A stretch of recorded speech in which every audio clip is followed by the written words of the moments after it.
જી બેન, આપનું નામ? મારું નામ ઉષાબેન છે. અમે અહીંયા મારા ઘરવાળા ગેટે નોકરી કરે છે વોચમેનની, અને અહીંયા રજિસ્ટરમાં બધાની એન્ટ્રી લેવાનું છે. અમને સોસાયટી તરફથી અહીંયા રાખેલા છે કે કોઈ પણ માણસ આવે એની એન્ટ્રી કરવાની. એ વખતે મારા ઘરવાળા મારા છોકરાને લેવા સ્કૂલે ગયેલા હતા, અને એ ભાઈ અહીંયા રેન્ટ પર મકાન રાખેલા છે.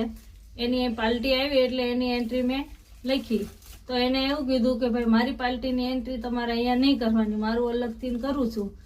તો અમને અહીંયાના પ્રમુખે કીધેલું છે કે ભલે બીજી એન્ટ્રી નહીં થાય પણ એ અંદર દાખલ થાય એની એન્ટ્રી આપણે લેવાની. એ એન્ટ્રી મેં લીધેલી હતી.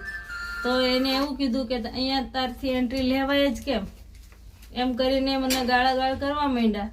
ગાળાગાળ કરતા મેં એ લોકોને પહેલાં કીધું કે ભાઈ તમે પ્રમુખ હારે વાત કરી લો, પછી તમ તારે પ્રમુખ કહે કે નહીં કરવાની તો નહીં કરશું. પણ એ માન્યો નહીં એટલે એને મને ગાળ દીધી. એટલે મારથી નહીં રહેવાયું એટલે મેં પણ ગાળ દીધી એને.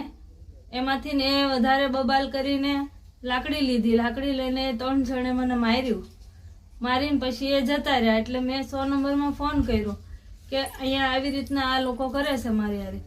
પછી પોલીસ સ્ટેશનેથી એવું કીધું કે તમે અહીંયા આવી જાઓ અને અહીંયા તમારી FIR દર્જ કરાવો. અમે ત્યાં જઈને FIR દર્જ કરાવી અને હોસ્પિટલ ગયા. ત્યાંથી સાયણ હોસ્પિટલેથી એવું કીધું કે તમારે CT સ્કેન કરાવવું પડશે. અહીંયા CT સ્કેન નથી તો તમે મોટા દવાખાને જતા રહો. એટલે અમે ગયેલા સિમેલ હોસ્પિટલમાં. ત્યાં કાર્યવાહી કરી અમારી. CT સ્કેન કરાવ્યું, ફોટા પાડ્યા છે હાથના ને એના.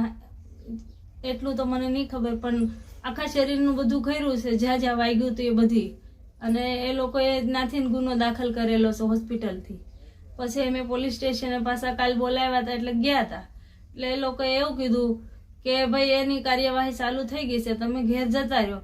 પણ એ લોકો રાત્રે ને રાત્રે જ પાછા છૂટી ગયા છે. એટલે મારું કહેવાનું એ છે કે કોઈ ગરીબ માણસ ઉપર આ રીતનો અત્યાચાર નહીં કરે. અમે અમારી ઈમાનદારીથી નોકરી જ કરતા હતા, પણ એને અમને અટકાવ કરાવીને અમને માર્યા છે. અમારો કોઈ બીજો વાંક નહીં હતો. એટલે બધાને નમ્ર વિનંતી છે કે અમને ન્યાય દેવડાવો.